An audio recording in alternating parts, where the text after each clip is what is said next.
children under the Guns age are of the 18 in number America. one Because guns are the number one killer killer in of America. kids. You see, these people are very cunning and very smart with their communication. They also understand if there is one universal truth, it's that when it comes to little kids, all bets are off. We do any and everything to protect them. So they know that when you hear guns are the number one killer of children, it sounds terrifying because you imagine this means all of these little kids are being murdered by guns. That is until you realize that when they say kids, they mean anyone under the age of 20.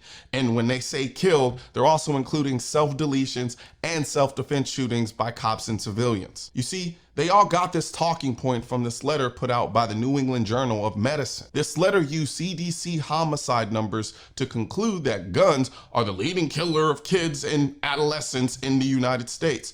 But it defines children and adolescents as a person 1 to 19 years of age. Last I checked, an 18 and 19-year-old is an adult, not an adolescent or a child. And as the Crime Prevention Research Center so aptly puts it, their measure of defining children for everyone 19 and under is crucial because there's a lot of gang violence for 17, 18, and 19-year-olds. The notion that banning guns is going to stop this drug gang violence is simply not serious. You are going to be as successful in stopping gangs from getting guns as you are from stopping them from getting illegal drugs to sell. Defining children is as including people who are 18 and 19 has been a common approach by gun control advocates. It is common that 75 to 80% of firearm injuries for those under 20 involve 17, 18, and 19-year-olds. Then there's the issue including self-deletions in these numbers.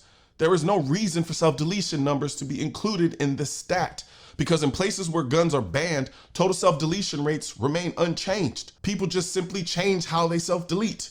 But they want to keep those numbers in there because by excluding firearm self-deletions, it would reduce the number from CDC by 30 to 35%. Then there's the issue of using homicide numbers versus murder numbers. Homicides include murder plus self-defense shootings from cops and civilians. It is brutally deceptive to include self-defense shootings in a stat used to justify restricting guns that people use for self-defense. So you're wondering, what's the number difference when you account for all of the deceptive definitions I just mentioned?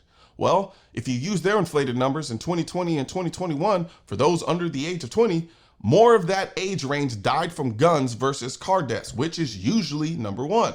However, when you account for just the age range, i.e. those under the age of 18, things change. And from 2019 to 2021, guns are not the highest killer of children and adolescents.